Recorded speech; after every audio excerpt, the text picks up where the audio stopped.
لیکن اس آدمی کا کھانا حرام کا ہے، پینا حرام کا ہے، جن پیسوں سے ہم یہ لے رہے ہیں، کھا رہے ہیں، کیا اس کے اندر اللہ تعالیٰ کو ناراضگی کا سبب تو نہیں؟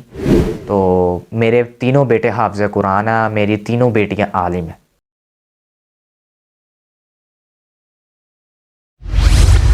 رب اشرح لی صدری ویسر لی امری واحلل عقدۃ من لسانی یفقہوا قولی، اما بعد فاعوذ باللہ من الشیطان الرجیم، بسم اللہ الرحمن الرحیم۔ السلام علیکم ورحمۃ اللہ وبرکاتہ۔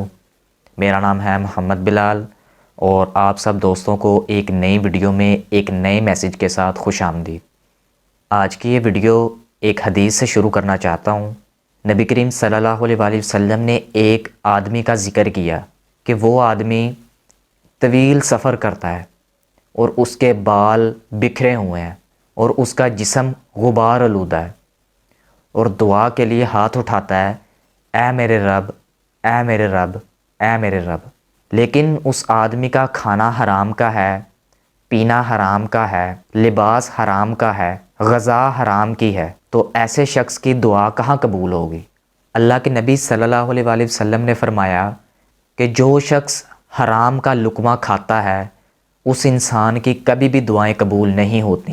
کوشش کریں جو ہم کھا رہے ہیں، جو ہم پی رہے ہیں یا جو ہم پہن رہے ہیں، کیا اس کے اندر اللہ کو ناراض کرنے والا کوئی کام تو نہیں؟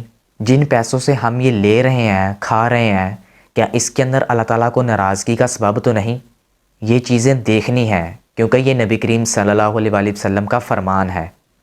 اسی طرح ایک اسکالر ہیں، وہ واقعہ سناتے ہیں کہ میں فیصل آباد میں گیا، وہاں پہ ایک بزرگ بابا جی کو تبلیغ کرنا چاہی میں نے، تو وہ بابا جی تھے پولیس میں۔ وہ کہتے ہیں میں نے سوچا کہ چلیں میں بھی کھڑا ہوں، وہ بھی کھڑے ہیں، چلو میں جا کے ان کو بتا دیتا ہوں تھوڑا سا اسلام کا، چلو یا میں پوچھتا ہوں یا میں بتاتا ہوں۔ تو کہتے ہیں میں نے اس کو تبلیغ کیا کرنی تھی، تبلیغ الٹا اس نے مجھے کر دی۔ کہتے میں نے ان سے پوچھا کہ آپ بتائیں آپ کے اولاد کتنی ہے؟ انہوں نے بتایا شاید غالباً 5 بیٹے تھے یا 3 بیٹے تھے اور 3 ہی بیٹیاں۔ تو کہتے ہیں کہ الحمدللہ، وہ بابا جی کہتے ہیں پولیس میں ہیں وہ، تو میرے تینوں بیٹے حافظ قرآن ہیں، میری تینوں بیٹیاں عالم ہیں۔ تو وہ بڑا پریشان ہوئے کہ اس کی کیا وجہ ہے، ساری کی ساری اولاد ہی آپ کے حافظ قرآن ہے۔ میں نے آج تک اپنی اولاد کو ایک لقمہ بھی حرام کا نہیں کھلایا۔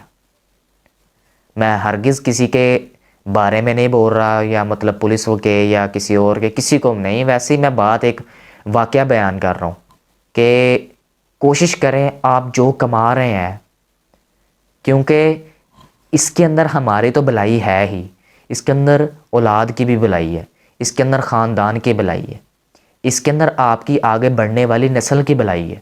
آپ ذرا خود سوچیں کہ جس نسل کی بنیاد ہی ایک حرام سے ہوگی، اس نسل کا پھر آگے جا کر کیا حال ہوگا، لیکن جس نسل کی بنیاد حلال طریقے سے ہوگی اس کا پھر آگے جا کے حال کیا ہوگا۔ آپ یقین کریں کمانے کے طریقے بہت ہیں، وہ حرام کمانے کے، پیسہ کمانے کا طریقے بہت زیادہ ہیں۔ آپ کفار کے پاس چلے جائیں، ان کے پاس 101 طریقے ہیں، وہ بتائیں گے آپ کو ایسے کما لو، یہ کما لو، وہ کما لو، پیسہ ہی پیسہ آپ کے پاس ہو جائے گا۔ لیکن یہ سوچیں کہ ہم مسلمان ہیں، ہم نے کل کو اللہ تعالیٰ کو جواب بھی دینا ہے۔ تو امید کرتا ہوں اس چھوٹے سے میسیج سے آپ کو تھوڑا سا فائدہ ضرور ہوا ہوگا۔ میں ملوں گا آپ سے نیکسٹ ویڈیو میں، تب تک کے لیے اللہ حافظ۔